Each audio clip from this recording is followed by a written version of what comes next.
ஒரு நாட்டுக்குள்ள போனீங்கன்னா அந்த நாட்டுல எவ்வளவு சின்னி இருக்குன்றத வச்சு அந்த நாடு முன்னேறிய நாடா இல்லையான்னு முடிவு செஞ்சுட்டு இருந்தாங்க. ஷெஃபீல்ட் அப்படின்னா உலகத்துக்கே கட்லரி சப்ளை பண்றவங்க. நம்ம திருப்பாச்சி அருவாளுக்கு தேவைப்படுற அந்த கத்தியில இருந்து வீட்டுல நறுக்கிற கத்தி வரைக்கும் கட்லரினா அது ஷெஃபீல்ட்ல இருந்து வரணும். அப்ப ஷெஃபீல்ட்ல என்ன இருந்தது? Iron and steel. The entire iron and steel industry of the world ஷெஃபீல்ட்ல இருக்கும். மான்செஸ்டர்ல எடுத்துக்கிட்டீங்கன்னா வேர்ல்ட்ல இருக்கிற எல்லா டெக்ஸ்டைல் இண்டஸ்ட்ரியும் அங்க இருக்கும். இந்த மாதிரி வந்து ஒரு 10 தொழிற்கொத்துக்கள் எங்க வந்தது? யூகேல வந்தது.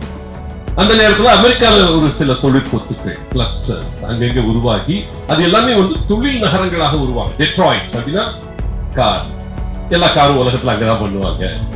அது ஒருத்தர் திபர வர சொல்லுவாரு, ஹென்ரி ஃபோர்டு ரோடுன்னு ஒண்ணு இருக்கு நம்ம ஃபோர்டு கம்பெனிக்கு பக்கத்துல. அந்த ஹென்ரி ஃபோர்டு என்ன சொல்லுவாரு, எல்லா உலகத்துல இருக்கிற கார்கள்ல அன்னைக்கு தேதிக்கு 60% அவங்க கண்ட்ரோல். எல்லா காரும் ஒரே கலர் தான் இருக்கும், அந்த கருப்பு கலர் தான் இருக்கும்.